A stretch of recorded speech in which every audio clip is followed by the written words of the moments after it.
Okay, I'm back. Hopefully it's telling people that we're live. I'm live. Yeah, I'm getting the notification that I'm live. We had some technical difficulties.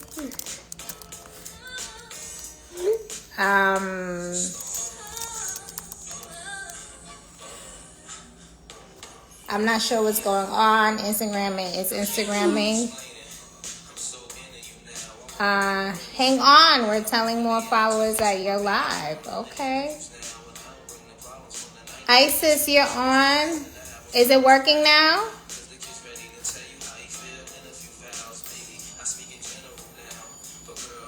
Let me know if it's working on our page that we're live. Isis is our social media rock star. Like, let me know, Isis. I know you just text me. Let me know. Okay, boom, boom, boom. Thank you, Erica. Thank you, everybody, for letting us know. So, let's jump right in. I'm excited. I'm going to give it 2 more minutes. Thank you, Isis. We had a technical difficulty, but we back. We're here. Isis, can you hear me well? So I got a lot to talk about. Let me know if you can hear me right.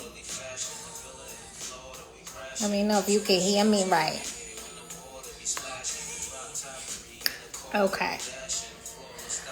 All right. So let's jump in. All right, cool. You can hear me very well. Cool. So let me turn my music off. So everybody, welcome. We had a little technical difficulties. Thank you, everyone, for your patience.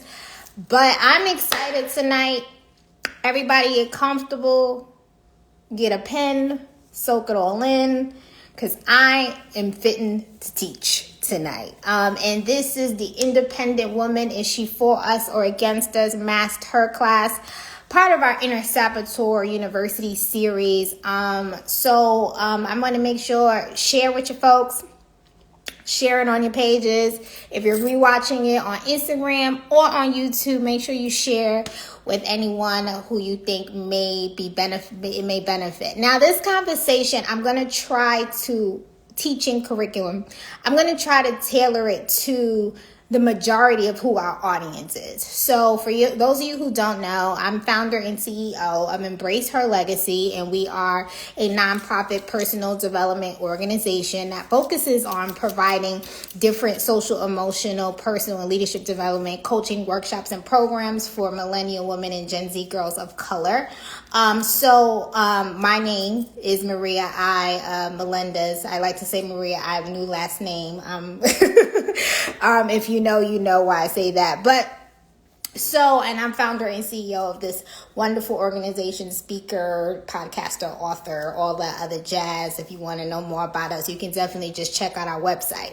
So I'm going to try and tailor this conversation to the majority of who I know follows us on social media. So if I could give you context of who Embrace Her Legacy serves, from a 14-year-old to a 39-year-old. But we know that the demo on our social media primarily ranges between the ages. I think Isis, the prime group is 21 to 35, right? Or is it 18 to 25 now? I think the prime group is in their 20s. And we've been getting I've been getting a lot of just feedback from young women in their 20s and wanting to see more coaching and wanting to see more workshops tailored to them. So I'm going to try and tailor what I'm saying. Your age is going to matter, because I wouldn't tell an 18-year-old the same thing I would tell a 25-year-old or a 35-year-old or even a 22-year-old or a 16-year-old. But I really just wanted everyone to come on together and really start to dismantle some of those things that we learned about being the independent woman. So take a moment, share with your people, share with with women, you understand? I don't care if the 18, 21, 35, 65, whoever, because maybe some of us who are older need to unlearn some of the things we learned about being strong and being independent. So I want to give you guys a quick introduction or like inspiration behind this course. So originally I was going to go in another direction, but I started having a lot of conversations with mentees, other women about the independent woman and how most of us were over it. And most of us were just like, listen, I'm tired. I remember talking to one of my mentees at lunch. She was like, listen, Maria, I'm just ready to submit I'm ready to just submit. I was like, at 21, I was not talking about submission. But just a lot of conversations about the misconceptions of the benefits of being independent, right? I was having conversations with everyone from a 21-year-old to, you know, my colleagues and my people like, yo, this independent thing is ghetto. And then I started to reflect on my life, and I recognized how time flies, and then also how I was chasing career success and also adopting this belief system that I am what I accomplish and being strong, and I had to be the strong Black woman until I recognized that I was well on my way to burnout. So at the top of the year hit me and it came in and, you know, I wasn't feeling well, and then I had to learn how to rest. And I really believe in that time God was showing me that you have to pause. You are doing the most, young lady. And I had to learn how to rely on other people. And it was in that time, and I was just like, yo, being independent is ghetto. It sucks. Like, I don't want to do that. And burnout is so real. And I was just like, I don't want to do that. But it's so funny, while a lot of these conversations I'm having with other women, like I said, from my mentees who are in their 20s to other women like myself who are in our 30s, I didn't see this conversation happening a lot online. What I do see is I see the impact of celebrities and influencers who have this generation, especially about chasing the bag and securing the bag and chasing money, really leading a promiscuous lifestyle while not realizing that there are indeed consequences to the choices that you make. And also how unrealistic some of these this life of social media and celebrity obsession attains that. I remember one of my mentees, her and I, we went out to lunch, and she said something so amazing. She said, you know what, Maria, I would love for you to teach more young women in my generation. She's 21. And she said, you know, because a lot of them have unrealistic expectations. She was like, I'm not Lori Harvey. She was like, Lori Harvey can afford to have someone die in $1 million NBA. And this is no shade to, you know, Miss Lori. But she was like, but that's not me. And I think that sometimes what we see on social media, we see, and especially in this world where we have so much access into people's lives, we think that that is going to be our life. And for the most of you young ladies who are in your 20s, no, that's not going to be your reality. And I remember too, being in my 20s, having the very misconception of what to expect from a partner or a man. Like, you think you're 21 and you think you've arrived, and I'm out of college and I'm grown and life is just, and I know everything that I'm doing. I'm like, no, you don't. Life is really it's just begun. So I really want us, and then I did this post on my personal page about the independent woman, and the overwhelming feedback I got was like, it's ghetto. And why do I say it's ghetto? Because I realized that a lot of it, especially in African American communities, what I notice is like the independent woman divides us, and it has us, you over here building, I don't need you, I'm a boss, I'm gonna be all right. When in actuality, I feel like that's also part of the plan to keep our family separated, and I'll get into all of that in a second, and to keep us from building, and to really keep us from building generational wealth, because two is better than one, right? And then I was like, y'all listening to these celebrities and these influencers, and they going home to their husbands, to their 2 income for homes, and to their families. Why, you know, you're falling for the hype of being, and there's nothing wrong with being a boss and all that stuff. I'm a boss, and we'll get into that in a second. So that was my inspiration behind this masterclass. So some of the things I may say, some people may not agree with. I don't really care much for that, because I'm in my I said what I said season, but I do want us to unlearn some of these behaviors and mindsets that really aren't beneficial to us. And sometimes I hear people say, oh, we have time. I have time to do this. I have time to do that. And I clearly remember hearing a celebrity say something. And I remember Tyra Banks, and this resonated with me because I think I heard her say it when I was in my 20s.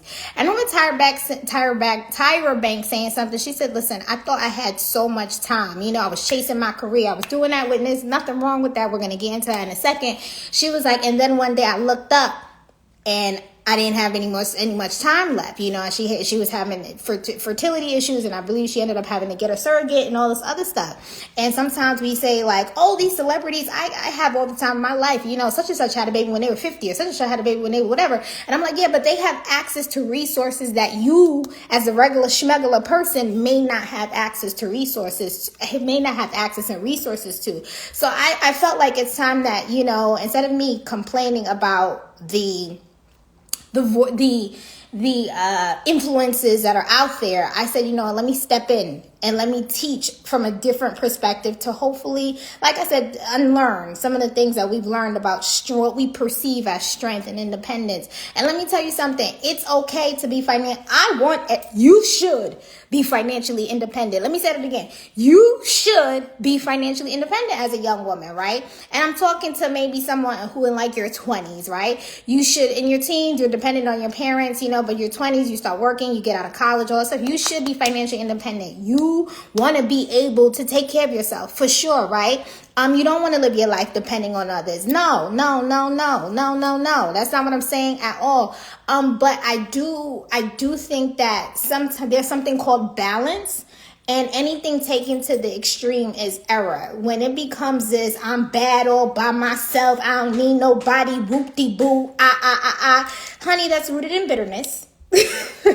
And probably some fear and some pride, and maybe some toxic relationships that you were in, or maybe some toxic relationships that you've seen growing up, and now you've adopted this shield of protection under, I don't need anybody, I'm bad all by myself. No, we were not created to do this life alone. I don't care what anybody says. So a little bit of background of like how we got to this space. I had one of my interns look it up. So back in the day, a woman's livelihood was limited to her marriage and her motherhood, right? And then, the rise of the independent woman came in the 80s. I don't know, I'm an 80s child, so I remember, everybody's walking around in their big shoulder, very given, Golden Girls, Dorothy, you remember? Y'all should watch Golden Girls. I love, one of my favorite shows. But, very given the shoulder pads and the blazers and the rise of the independent woman, right? So, that's where this has stemmed from. But let's look at this. Let's look at what the words independent means, right? Independent synonyms means self-dependent, self-reliant, self-sufficient, self-supported, self-supporting, self-sustaining, self-sustained.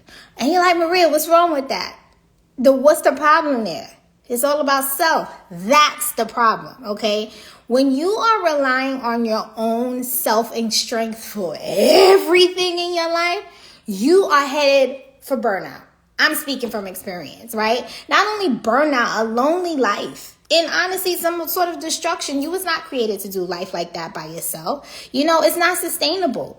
And I'm gonna get into where we learned that in a second, but I want to get into this quote I found from this article that says, research indicates that Black women highly endorse the strong Black woman SBW stereotype, a perception that Black women are naturally strong, resilient, self-contained, and self-sacrificing. This endorsement appears to be a good thing, providing Black women protection against the numerous stresses they may contend with daily. However, anecdotal and qualitative evidence suggests that SBW, strong Black woman endorsement, limits Black Black women's ability to cope healthily which exasperates the negative mental health outcomes of stress. Results reveal that both moderate and high levels of strong Black woman syndrome endorsement increase the relationship between stress and depressive systems, while low levels of SBW, strong Black women's endorsement, do not. This whole I'm a strong Black woman, it has its space. But what happens is, again, anything taken to the extreme is error. When you classify your strength in not asking for help, working through being sick, signs of, emotional or mental stresses, not getting help, hiding behind fear to be vulnerable, doing it all by yourself, baby, you are headed to a space that is not healthy. And the thing about it is, so many of us don't even realize or recognize that we're there, right? We're just operating. We're just on the go.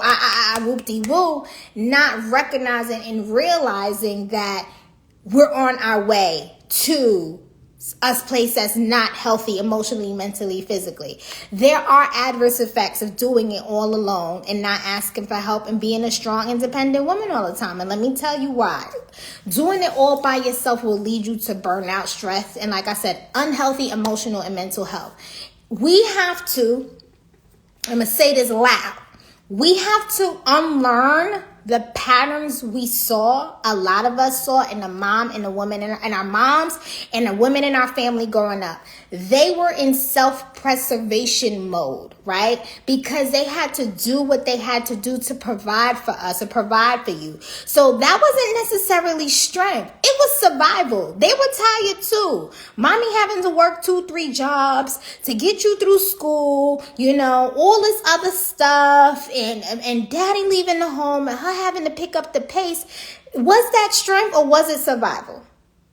Because I'm pretty sure if mom, grandma, all the women in your family who you saw growing up could have had the financial, emotional, and physical support, they would have taken it. But because a lot of the times they've been let down, because many of our mothers, our grandmothers were presented with these circumstances where they had to learn to depend on themselves because the men they entered a relationship with failed them, we could blame it on a lot of things, especially if somebody was coming up in the era, the crack era. Somebody there could have been addiction. Someone could have went to jail. Maybe they left the home, whatever. Our mothers, grandmothers, aunties, they had to do what they had to do. It was survival. It was okay. Now I have to do, but we perceived it as strength. Yes, to a certain degree, it is strong, but just because it was it shouldn't have been the norm. That's not how we were created to live, right? It's not sustainable because, like I said, they were tired, they were frustrated, but they had to keep on clicking. They had to keep on going, all right? So because of their experiences and these experiences, coupled with the fear that the same thing will happen to you, they feel like a lot of the times when they're telling you, be independent, don't depend on no one, yes, they're doing it to protect you. And it's true, right? You want to have, when I tell people, when you're going out on dates or whatever, you're hanging out with people, make sure you have money to get home. Make sure that if something happens, you know how to get you want to be able to stand on your own too. But again, I think that in this generation, we have now taken it to the extreme to a certain point, right? Our parents, moms, whatever, they don't want you to struggle the same way they did, right? So again, because what I've noticed sometimes is, yes, they don't want us to struggle, and yes, they want us to be independent. Again, it could be taken to extreme, right? And that's a principle I learned from my pastor, Dr. A. Barnard. Anything taken to extreme is error, right? So if you take the little Mrs. Independent thing to extreme, and I'm going to give you examples in a second, it's now taken to error. We can sometimes become so focused on being independent that we can forget to have balance, right? And I get it. Some women they don't have the help. So they're forced to, right? But those of us, maybe some of us can put ourselves in situations and apply principles and learn some habits, right? So that we don't have to put ourselves in a situation, right? Because you don't have to do it all alone. You do not have to struggle and be strong all by yourself. Who said strength is always doing it all alone by yourself, right? So unfortunately, we have been taught, a lot of us, to operate in fear and think worst case scenario in order to protect ourselves, right? But you now get to decide, you get to decide what you want to change and break the toxic generational cycles of defeat, stress, loneliness, bitterness, and poverty off your family. You get to say it's okay to ask for help. It is totally okay to ask for help. It's okay. What this means is it allows yourself to be vulnerable. Asking for help is okay. You have to get out of the root. You have to get to the root of your fears about asking for help and being vulnerable and deal with them, right? Vulnerability, something I learned from Brene Brown, is the core of all emotions and feelings. To feel is to be vulnerable. To believe vulnerability is a weakness is to believe feeling is a weakness. To foreclose on our emotional life out of the fear that the cost will be too high is to walk away from the very thing that gives purpose and meaning to living. Our rejection of vulnerability often stems from associating with dark emotions like fear, shame, grief, sadness, and disappointment. Vulnerability is indeed the birthplace of love, belonging, joy, courage, and empathy, right? Not asking for help in the fear of being vulnerable is rooted in pride, and pride becomes a downfall. Pride always comes before a downfall. We think, pride is a very tricky thing. A lot of us, I would say most of us in some areas struggle with pride, but it's very tricky until you've experienced it and until you've walked through your pride lessons. Then you understand that, how it can be detrimental, right? You never know what life is going to bring you. And you want people there for you. You want people to open up and rock it out and be there for you, and be able to bless you. And I'll get to that in a second. And pride is also often rooted in fear. Pride says I can do it all alone by myself. The letter in the middle of pride is I. It's I can do it. I don't need anybody. I'm bad all by myself. I'm independent. I can depend on me. Me. It points back to you. And what I've learned is that oftentimes it's rooted in fear, right? You don't want to let go of control. Your fear of disappointment, your fear of rejection, your fear of whatever manifests itself as trying to control thing, which is also rooted in pride. So we want to make sure that we're letting go of the fear of how people perceive us when we ask for help. Let me tell you something. How other people feel about you should never change how you feel about yourself. All right, so you ask somebody for help and they think you're weak. What does it matter what they think? Is that the truth? No. We are so like, well, I don't want people to think. And 9 times out of 10, people don't think that. We make it up in our heads. But I see them like, what's the big deal? If you ask someone for help, the worst thing they can do is say no. And a lot of times they say no because they cannot, not because they choose not to help you. Maybe they just don't have the capacity to help you at the moment, right? You want to make sure that to start to get away from this thinking is dismantle, get a support system, a team in place. Be willing to delegate tasks and ask for help, right? You got to learn, and let me tell you this. Learn to apply these principles before you are forced into a situation where you got to learn. Okay, if you even feel a tug and you're like, maybe this is for me, learn to apply these situations before you are forced into a situation where you have to be humbled. Okay, because pride comes before a downfall. A lot of us are really prideful and really arrogant, and I don't need nobody, and I'm a boss, whoop-de-woo, and I'm gonna get to that in a second. So we want to make sure that we have a support system, a team in place, and to be willing to delegate tasks, Be conscious. Part of the way of dismantling this I got to do it all by myself mentality is be conscious of the gifts in others and reach out to them and ask for the help in those areas if you know you need help in an area. So Perfect example. I said at the top of the year, it came in and I had a lot going on, right? So I recognized who on my team was good at what. So one of my board members, she's amazing at social media and social media copy and email. Another one that's great at email marketing. I reached out to them. I said, can you take over this? Can you take over that? It took for me to be down for me to start asking for help, right? I said, okay, which one of my family or friends I could ask for help in this area, right? So you want to know, you want to kind of like develop people, have people around you that you can count on. You're blocking other people's blessings when you don't receive help. I'm going to say it again. You are blocking other people's blessings when you don't receive help. That is pride. Stop it. Get over it. If someone offers to help you, take it. Because we be the first ones to want to help everybody and their mama. But when it's time for somebody to help us, we be like, oh no. No, I am very not shy about receiving my blessings. I'm like, thank you. I take mine. I receive it. I take it. And I wasn't always like that. It took for God to change my mentality about people helping me, because he's like, you are so prideful young lady. That's arrogance. If I call people into your life to help you, take it. Because you're blocking their blessings. This is an opportunity for them to sow seeds into you so that they can receive a harvest of blessings. So I'm not blocking nobody's blessing. You want to help me? Hey, take it. Sure, not a problem. I'm not cute. I'm not too like, I'm not too cute. I am not too cute. Thank you. I received the help, right? I received whatever you want to gift me with. And my birthday is in 5 days. So if anybody want to gift me with something, I like Sephora. I like makeup. I like Ole Hendrickson. I like them. Oh, new edition is coming to Jersey. I think next week. You can get me some tickets. You see what I'm saying? Not shy about it. Because how you feel about me is none of my business.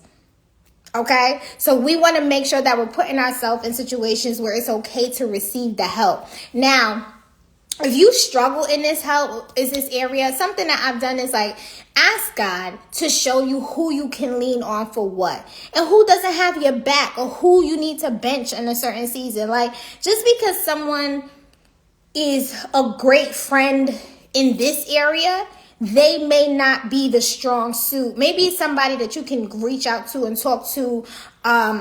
Maybe someone you can ask for help financially, right? But that might not be the friend that you can talk about your relationship issues. So you want to make sure who has your back in the season, who you need to bench. A couple, not too long ago, I had to bench some people in my life, because they were not equipped to walk with me in a certain season, right? So I was just like, okay, I'm just gonna have to bench you. No shade. So I'm saying, like, apply wisdom, right? Of course, you don't want to ask anybody and everybody for help, but apply wisdom. All right, God, who can I lean on? Who can I depend on? Who can I reach out to for what, right? And it's in these moments when you start asking for help and you start opening yourself, you can see who's really there for you. And who loves you. Like I said, a couple months ago, I was just like, I remember talking to someone and I was on the phone with him crying. I was like, my friends and family love me. Because it was, especially if you're someone like me, you're always giving. You're that, I'm the head of an organization. I'm the strong friend. I'm the family member everybody comes to. You don't see how much you've affected other people or how much you mean to other people until you're down. And I remember feeling this overwhelming love of people, and I was like, oh my gosh, people love me. So love endures through the tough times. So you want to let people love on you. You understand what I'm saying? Let people bless you on another day that's just not your birthday. And if you need the help, ask for the help, it may not even be anything. It may be, someone, I thought it was amazing. He was like, I know you know how to start, a business. Let me ask for your help. It can be business help. It can be relational advice. It could be a financial advice. It could be financial means. It could be, hey, I need your help. Can you babysit my child? Whatever it is, like, open up yourself to ask for help. A lot of us are prideful. We don't know how to ask for help, which is rooted in this, I could be bad all by myself. That's not cool. Because, girl, all you're doing is putting yourself into burnout, right?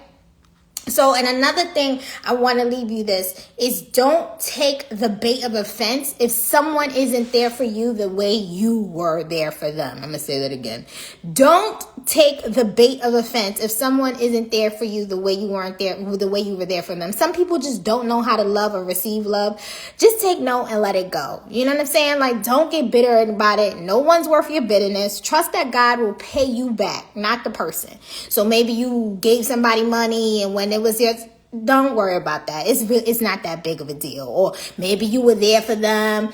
I don't know, you covered their shifts and now they're time to cover yours. They're not coming. Whatever. Let it go. Like, you sitting there thinking about, I was there for them and and you counting. Love doesn't count. There's a scripture about it, but I'm not going to get into that right now because I'm not teaching from that perspective right now. But love doesn't keep count. You understand what I'm saying? When you do something for somebody, do it from a good place. And like I said, if the favors are returned, great. If not, let it go. Okay. So another principle or another tip in regards to kind of like dismantling this independent woman thing is where you can change your schedules to accommodate more rest and set up more boundaries in your life. B word, boundaries. The words you're going to hit me say a lot is boundaries and balance, boundaries and balance, boundaries and balance, right? A lot of us, we pledge allegiance to the flag of busy in this country. I'm so busy. I have all these things going on. I'm so busy because what happens is what that tells me is that's a strong indicator that your worthiness and your validation has to be in how busy you are. You think that your life does not have meaning if you're not busy. Are you busy or are you being productive? A lot of us are being busy in our ways to burnout. You understand what I'm saying? I have no shame in my game. If it's 2:00 and there's nothing else for me to do today work-wise, I'm not doing it. And I used to force myself because I used to think, oh my God, I gotta be busy. I gotta be this boss. No. Now you know what I do? My team, we have a 3-day weekend. We don't work on Fridays. First of all, I had already had a system in place where after 2-3 o'clock on Friday, we were not doing any work. And then at the top of the year, I started feeling like, you know what? We need more work-life balance, right? We don't work on Fridays. The whole team is off. As a matter of fact, starting this Friday, we'll all be off in the middle. We'll be off for a spring break. We take another break at the end of August. We take 2 weeks off after our summer program. We take another break at the end of the year. And I was like, you're the boss, Maria. You can do that, right? And what do? I want to implement work-life balance and make sure that we start to set these trends. I remember I even saw the TikTok CEO mention that she has something called minimal Mondays, right? So to avoid all of this trying to be always working, like implement things like this and use your voice to advocate for things like this in your workplace. Let me tell y'all something right now in this time and era. Employees, y'all have a lot more power than you think they do because with this great resignation, these companies are paying attention to what their employees want more and more. They're willing to pay people to stay on. I know major Fortune 500 companies that have paid people their bonuses times 7 to stay on for another couple of years because people understand that and post-pandemic, people are tired. So y'all have a lot more power to implement things to bring a work-life balance. So y'all not burning out and doing everything on yourself. Advocate for these things. Speak up for these things. Everybody else got a movement. You understand what I'm saying? So start a movement of your own at your job. Like, listen. How can we implement? How can we advocate for some certain things like this? Be unapologetic about your rest. Be unapologetic about your boundaries. You do not have to be replying to emails at 6, 7, 8, 9, 10 o'clock at night. You don't have to do it. Again, we have this, I am what I accomplish and I always have to work. No, we don't have to do that all of the time. And I want you to be clear about your boundaries. Set them, and how other people respond to you setting your boundaries is none of your business. So the types of boundaries are emotional, intellectual, spiritual, social, physical, financial. So if you need to set your boundaries in group projects in school, with your family, your friends, your work projects, your relationships, express and reinforce your boundaries. When they are violated, communicate that and reinforce consequences as needed. If everyone is used to you bringing all the food to the family cookout, handling all the work at the group project, you understand? Taking on a tough task as works, always going to get the coffee, paying for everything, always babysitting, cooking and cleaning while your roommates are just shitting on chill. Make changes. Make changes. You get to show people how you want to be treated. You do not have to do this thing called life all by yourself. Speak up. Speak up. All right. So let's consider this like part 2.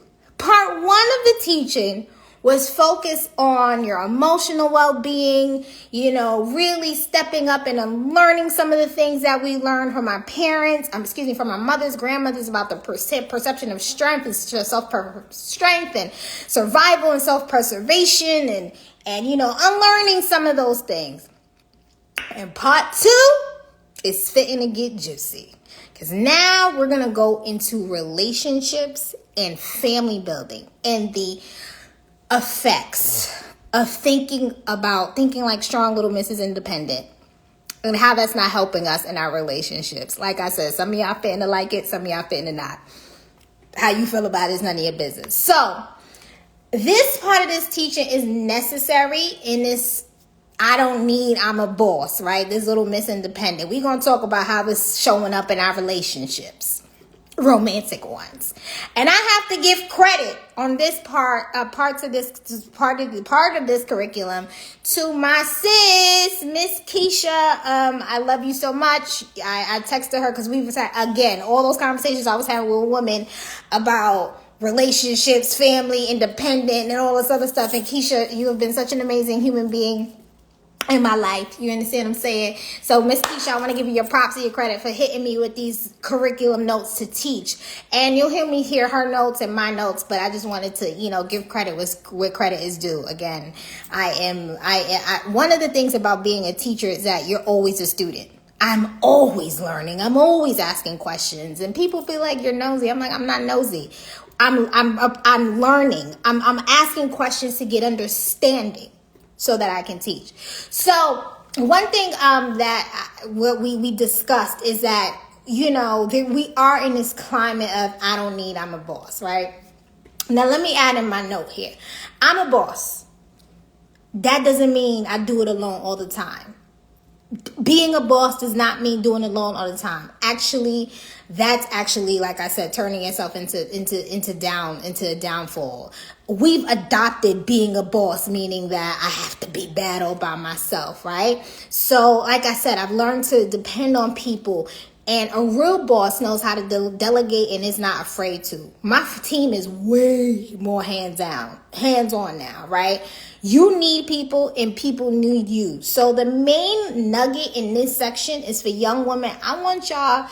We want y'all, the older ones, the ones who are between 35 and 55, for young women to learn to prioritize your health, mental and physical, your fertility, your biological clock, and planning a family. This is just as important as a career is. And again, I know that our audience, some of you, if you're 14, 15, no, I'm not talking to you. But if the core of our Instagram audience, we know is between the ages about 21 to 35 or 20 to 35. Oh, this is definitely for you, right?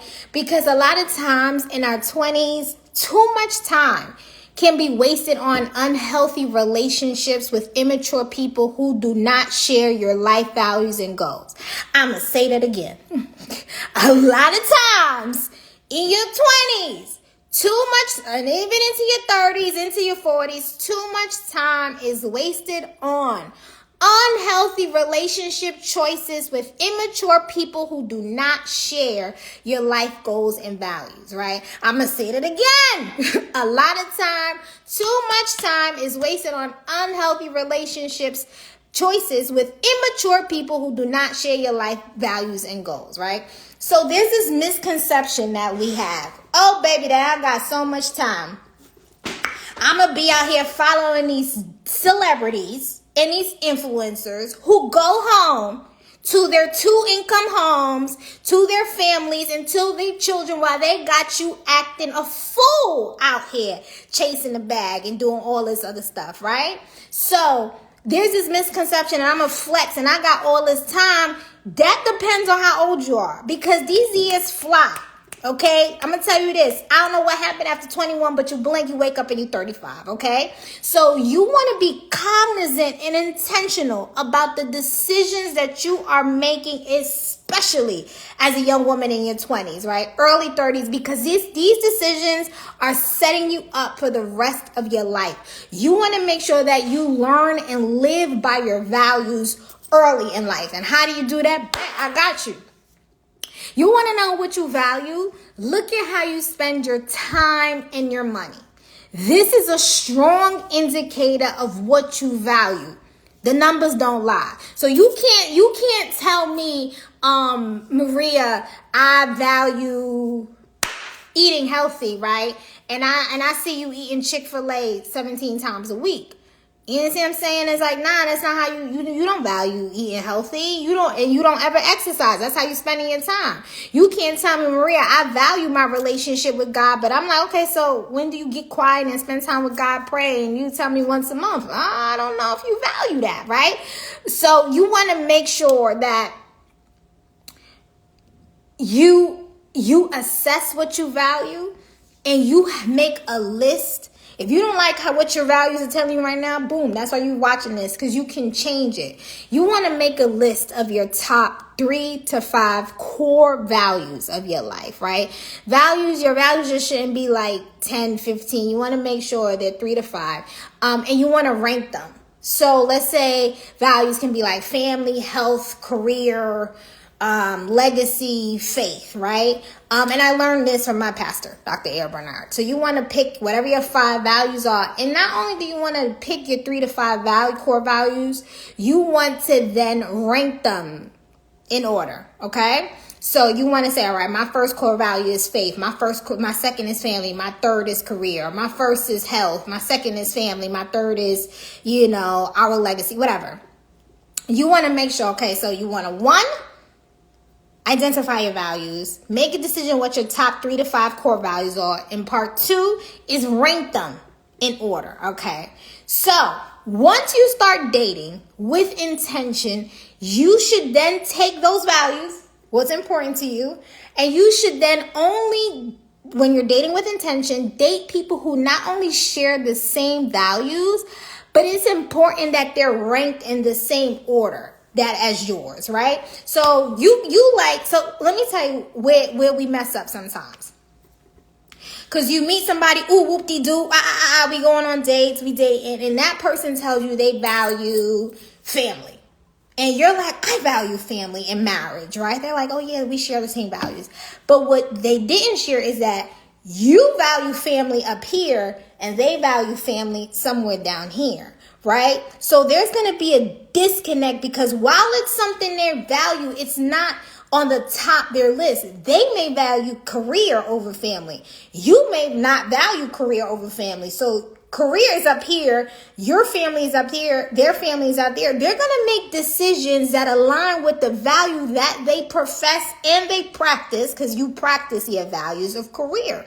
So you're going to get into a relationship with them, you're getting into commitment with them, and when they start choosing their career over building a family, you're going to say, but wait, I thought you value family and marriage. But it's like, no, they do. It's just not as high as career is. Does that make sense? So y'all want to make sure that as you start dating with intention and purpose, because as we realize we don't have that much time to waste and time does fly, you want to make sure that these people share your values and they're ranked in a similar order, right? And you want to live your values, not what the world tells you you should value. You get to decide what you need in a life partner and what you deserve. You get to decide that. And of course, it's not all about you. You want to be able to reciprocate. Because some of us out here, whoop-de-woo, I want this, I want that, I value this, and you don't have your stuff together. So you want to make sure that this is a reciprocal thing. If you're saying that the two of you are saying that we value this, you show up as that person that values you family. You want to hold yourself accountable, okay? And let me tell you something, ladies, because I know the majority of our audience are young women. Do not be afraid to walk away from someone. Oh, jeez, if I could go back and tell myself that.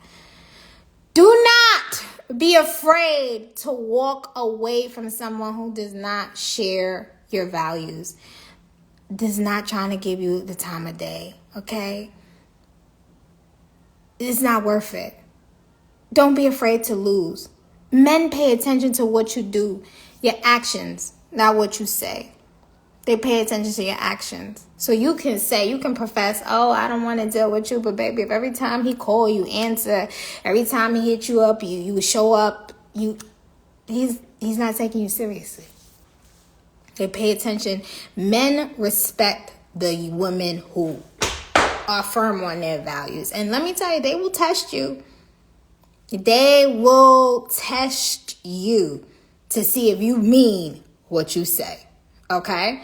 So we want to make sure, another challenge that we have is that, when we date, like I said, we date without intention. And what's the intention? You want to be intentional in your dating, y'all. Like, intentional means done on purpose or deliberate, right? So, like, in lieu of what I'm saying about don't be afraid to lose someone, if you recognize that you're in your 20s and all right, this is something I want to do. I want to start getting serious. I want to start looking for a life partner. Ask the hard questions from jump. People tell you who they are in the beginning. Well, sometimes they do. Because they could be out here real shady too. But ask the hard questions, right? If you say I saw somebody post this another day on a podcast, like, listen, I think someone was asking a question like she was 25 and she's looking to date and a man date seriously. And it's like, you know what? He said something that's so right. He said, ask the hard questions. And if someone tells you like, I'm just chilling, I'm not looking for anything serious, I'm going with the flow, pay attention and listen. Next. Let it go, Another challenge is when we're dating and we want to set up these amazing things, sometimes we can date people and we can be unequally yoked in dating potential versus valued action. When Keisha sent me this, I was like, what does that mean? So young ladies, I got something for y'all. Potential, the definition of potential is existing in possibility, capable of development into actuality.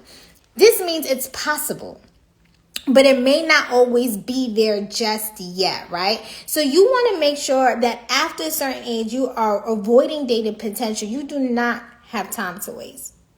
I said what I said, and I'm not going to say it again. So what does valued action mean? Valued action means the mindset of placing a high value of importance on a person's actions and not words, promises, or what we imagine. Actions show us and teach us the truth about something.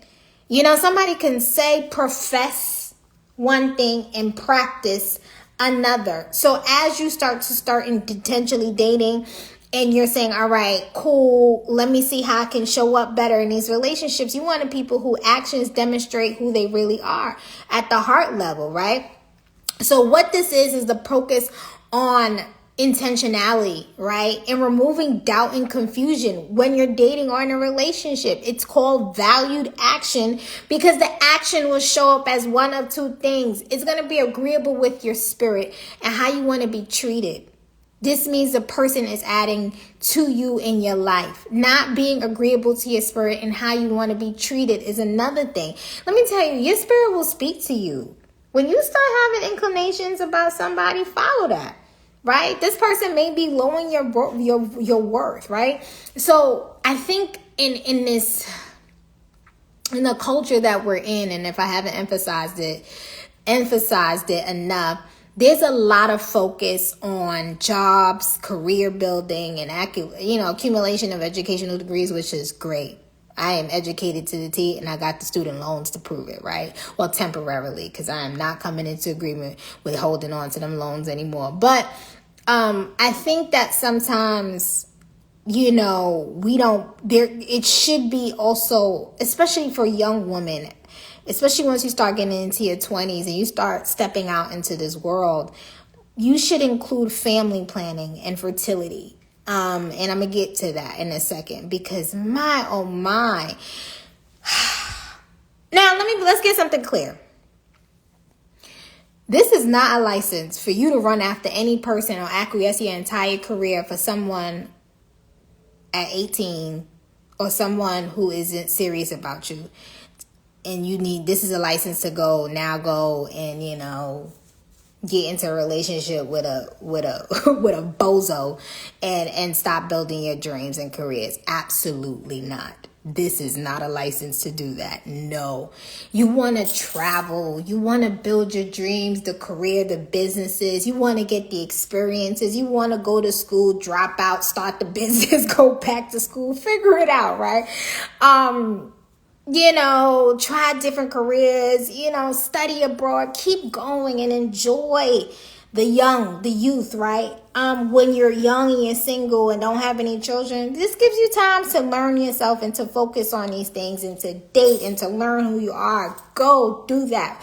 Do it all you want, right? However, right, sometimes we can put so much focus. Again, what's the B word I've been saying? Balance. We can put so much focus on your career that you forget building a family, right? And let me tell you something that struck me the other day when Keisha sent me this. Is like, you know what? One thing I didn't realize is, like, while it may have its different challenges when you are older, you can always switch careers. Like, I don't know any of my friends, anybody in my network who's been in the same career their whole life. Everybody did a remix, right? With kids or without. A lot of people did a remix. What I'm saying is there's room for both. There's room for building your career and there's room for building a family, right? When you're in your 20s, your time is precious. And I was looking at someone say something the other day. She was like, listen, like, don't waste time on these 3-year relationships in and out. 3-year relationship in and out. Like, if you know from jump that you want something serious and somebody's not giving that to you, like I said, don't be afraid to walk away. You understand? When you start to prioritize what it is that you want, it's okay to say, you know what?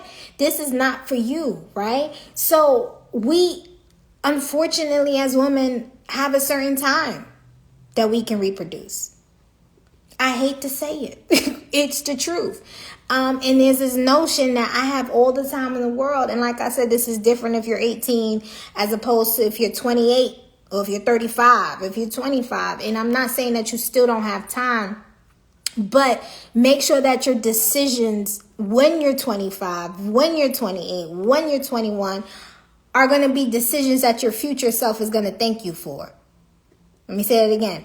Make sure that when you're 21, 25, 28, 23, whatever, 32, you are making decisions that your future self is going to thank you for, because you're going to be here. You see what I'm saying? The world needs you here. So we need to make sure that we live in that kind of intentionality as young women, right? Because the time goes by quickly. I feel like the other day I was 25. The other day I was 30. I graduated high school 20 years ago. I said, oh my gosh, where did the time go? It flies, right? So sometimes we can let these bozos, no, not bozos. We can waste our time with people in relationships when we're younger, wasting our years with people who weren't intentional with you. And then you wake up and you're 35 and you're 38. You're like, dang, like now I gotta I got to figure it out, right? So you want to make sure you're being intentional. Now, there's benefits. Now, don't get me wrong. There's benefits to waiting while you're older for marriage and family. The emotional, mental, and spiritual maturity that happens is amazing. I am not going to deny that. Like, I think there are benefits to where you'll be later on in life. However, right, there's still a timeline on it. Right? So what I'm saying is, you know what? Make room for what it is that you want.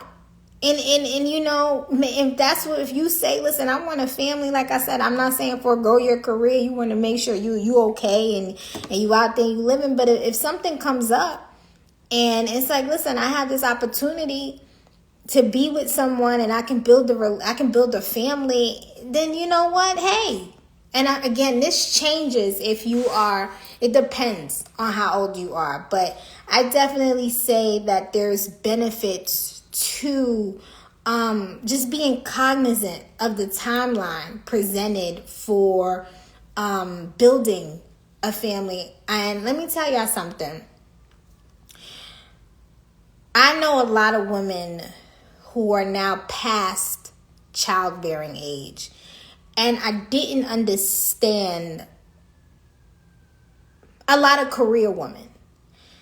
I remember being in my 20s and I was in the music industry. And I remember having a boss with a mentor and my former boss of mine. And she said, Maria, I see a lot of you in me. Make sure you freeze your eggs. And I've never talked about this conversation publicly. And I didn't understand what she meant. Because I think at the time I was maybe like 25, 26.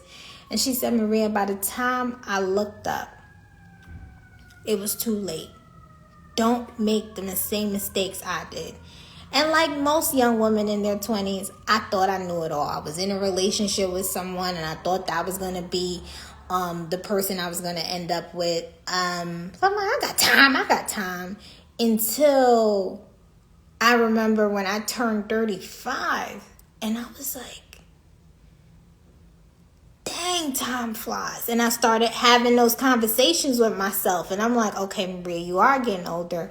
You got to, the time. And it brought me back to my relationship, my conversation with her. And I said, this is what she meant.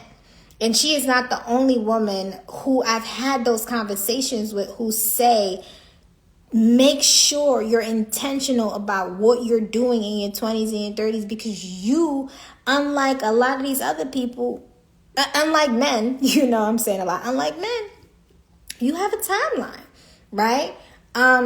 You think you have all the time in the world, but time flies. So I think a lot of this misconception about being Little Mrs. Independent, and who wants to be doing it all alone by herself all the time?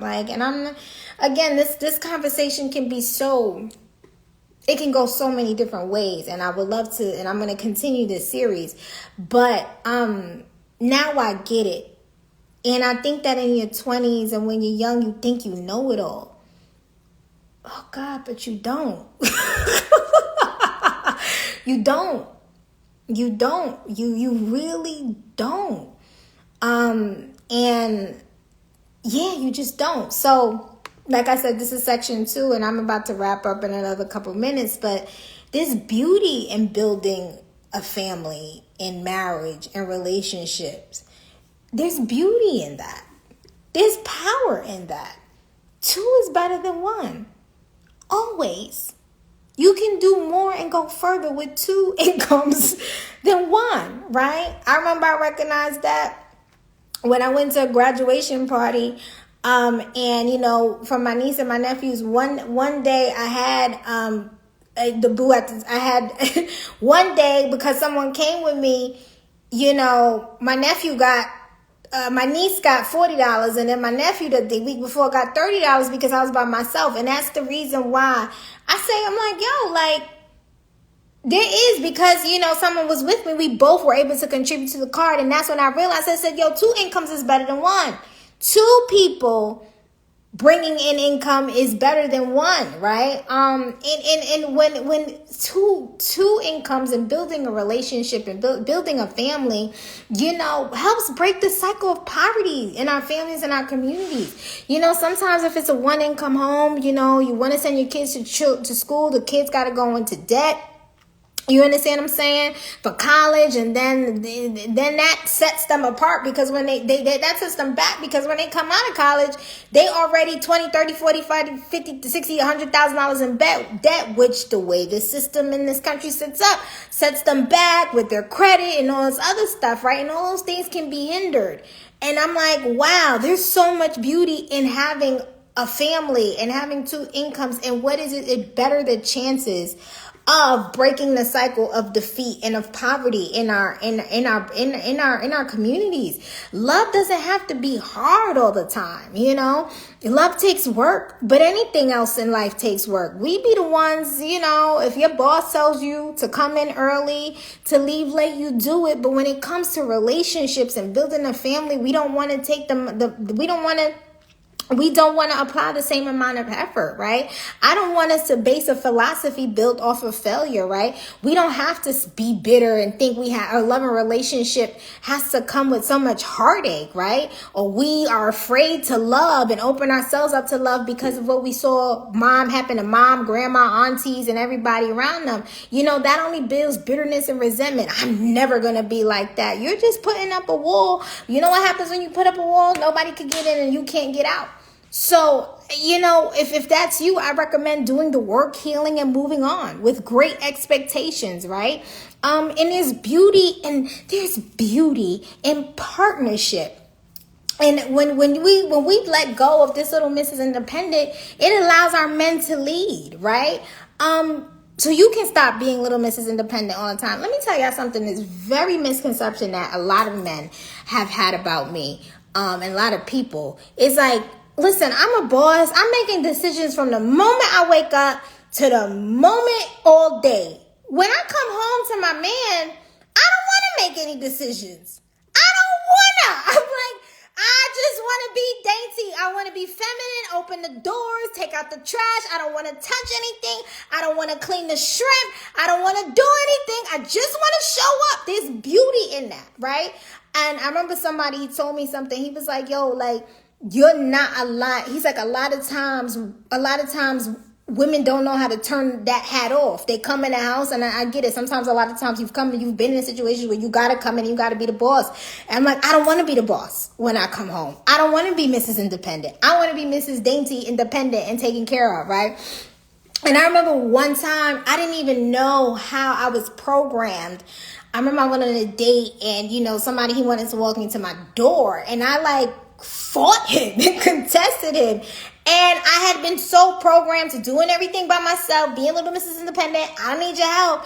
And he had to check me after. He was like, yo, when you go on a date with me, I don't know who you used to date here, but I'm gonna make sure you get to your door okay, right? So I had to take off the little Mrs. Independent, strong woman hat all the time. And that's my advice to you.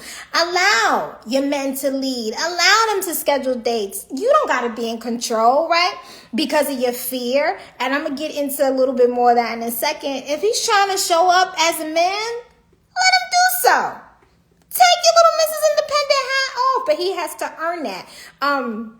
And I'll get to that in a minute, but be okay with him opening your doors, holding your bags. Sometimes when a man goes hold our bags, I saw someone, I was watching a podcast the other day, he was saying about when he met his wife, he went to pick her up from the airport. I think they were friends, and he went to go pick her bag up, and she was like, no, I got it.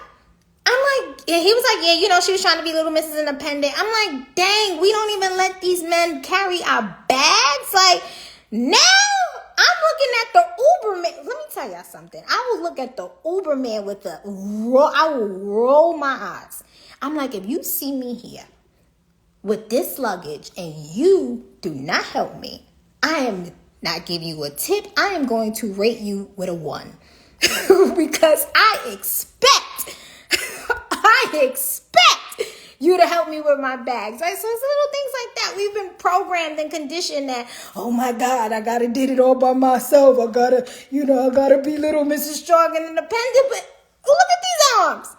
They were not created to carry luggage, okay? They were created to carry Chanel bags, okay?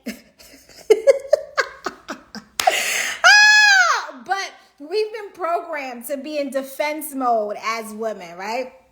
Sometimes, ladies, it's best to just stop being combative or defensive with your man and your dude all the time. You don't have to be in control. You don't have to be little Mrs. Independent, right?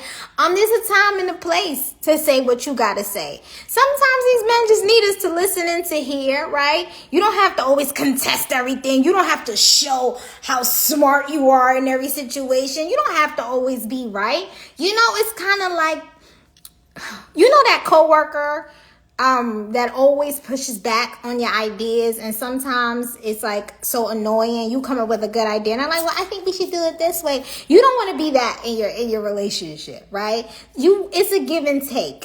It's a give and take. You don't have to be in control. You don't have to show how bad and bossy you are in your relationships. Most men want you to check that at the door anyway, right? You know why? And I get it. And I want to make this point. But sometimes I get it. We got to be like that because we've had to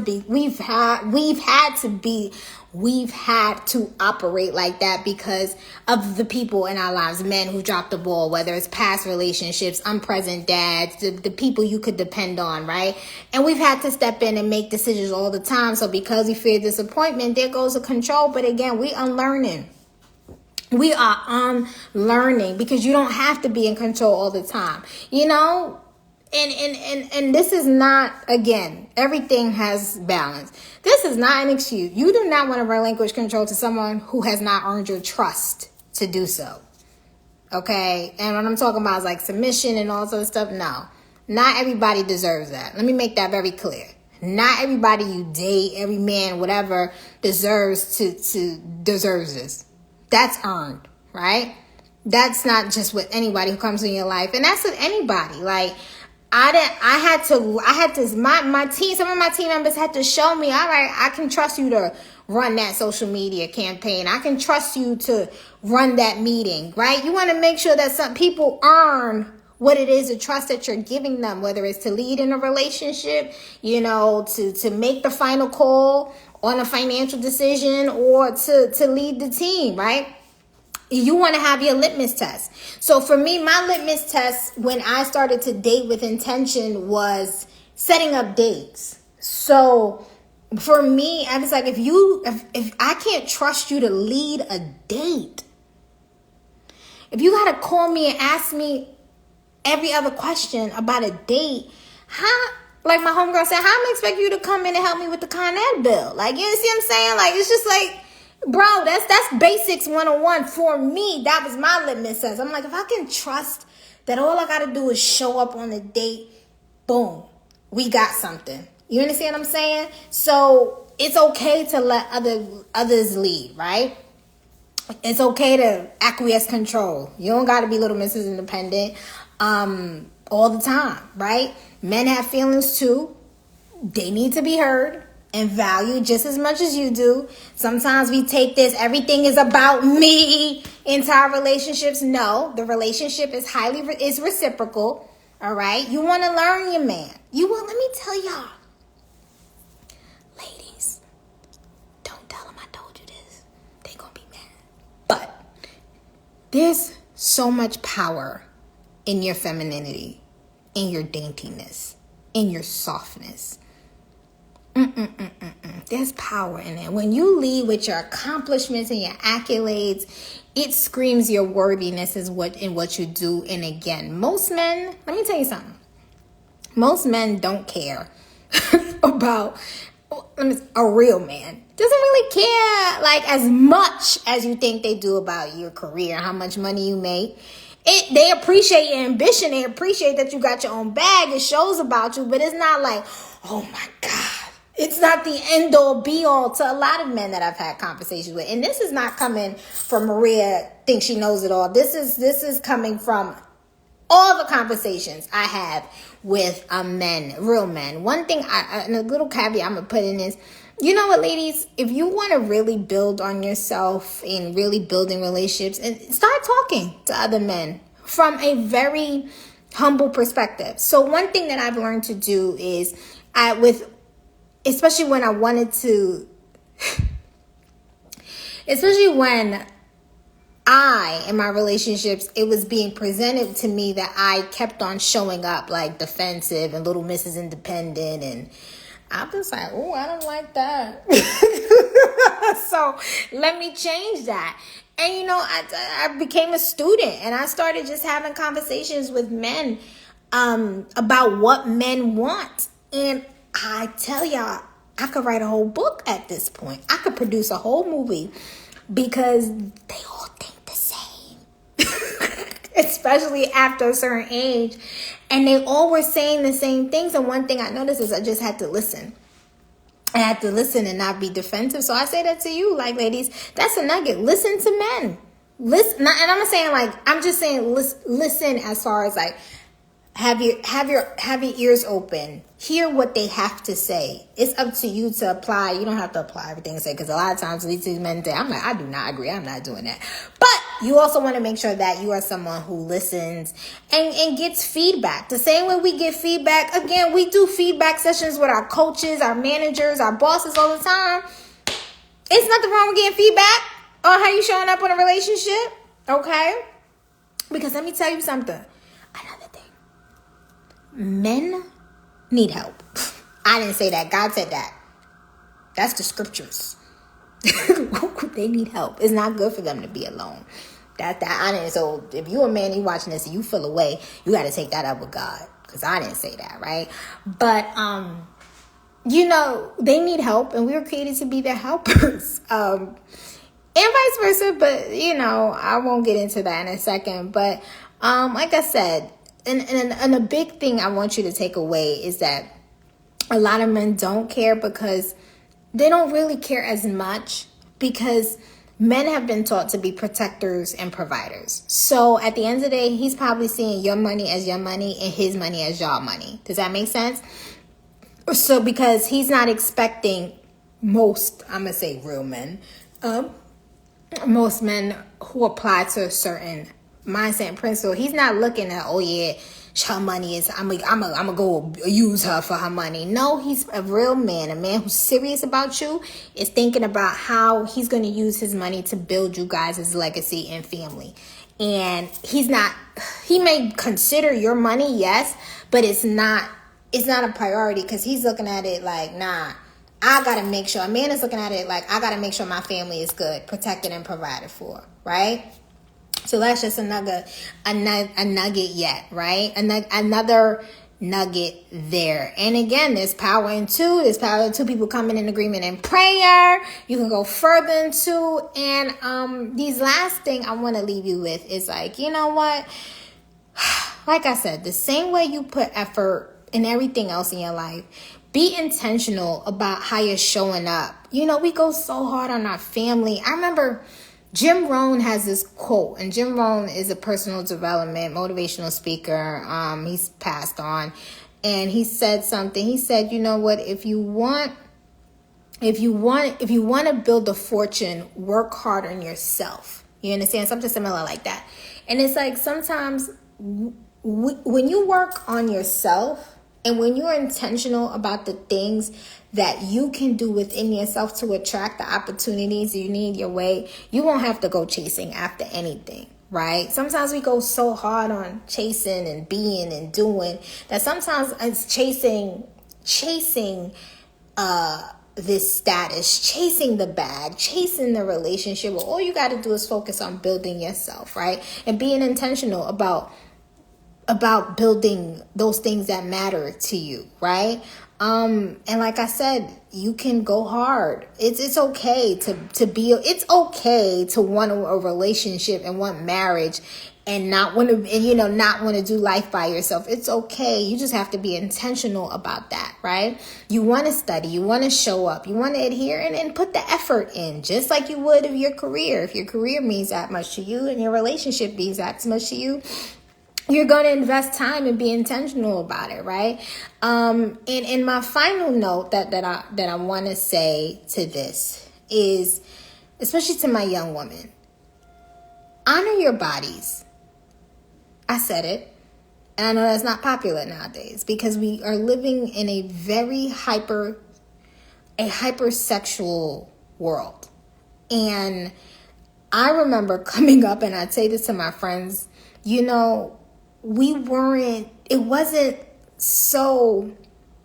just this environment of that glamorizes promiscuity to secure a bag. That lifestyle has its adverse effects and consequences. It's okay to honor your body.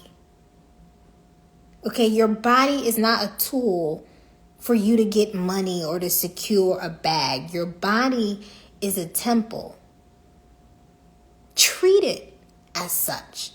These celebrities and influencers got people promoting a very promiscuous lifestyle, not understanding the mental, the physical, and the emotional consequences that come when you dishonor your body. It is not cool. I don't care what they say. Being a hoe should not be glamorized. It shouldn't. I do not care. I don't care what celebrity is making it look cool because it has its consequences. It has its consequences. So be intentional about honoring your body. This goes to men and women. But I'm seeing a lot of it now in this world of you can't tell me nothing, don't judge me. All right.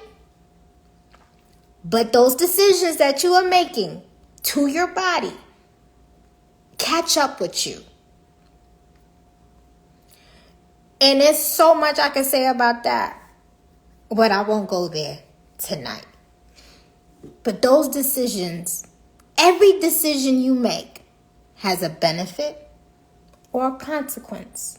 And this is not to judge you. This is not to condemn you. No, right? But it is to call out. So we living in this world where we are so afraid to call people out on their stuff. It's like, oh no, don't judge me. You know what? I love you too much. If I see you making a silly mistake, I'm going to say, sis, pull it together. And you decide if you want to take, you decide if you want to take the nugget of advice.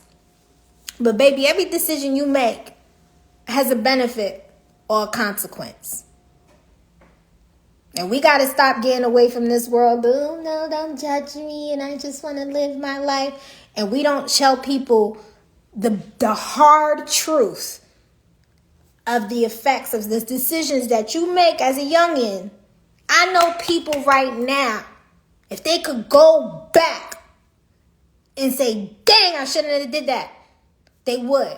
And they have to live with lifelong situations. So, I'm going to leave y'all with that. Your body is a temple. You were created in the image of God. Act like it. I'm talking to myself first.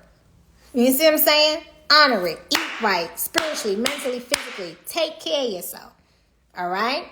Now, if anybody has questions, let us know in the comments. That is our Independent Women MastHERclass. Like I said, we covered a lot of different topics.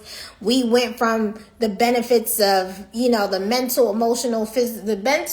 mental and emotional consequences of trying to do it all by yourself. We went into the relationships and the marriage and the benefits of building with someone else in partnership and beauty. No, you ain't got to do it all by yourself all the time. We went into values and all this other stuff. So I hope that you enjoyed it. If y'all want to see more things like this, let us know in the comments below. Make sure you share this on IG. Make sure you're following us on IG. And make sure if you're watching this on YouTube later, you are hitting the subscribe button and you share this message. I love you all to life.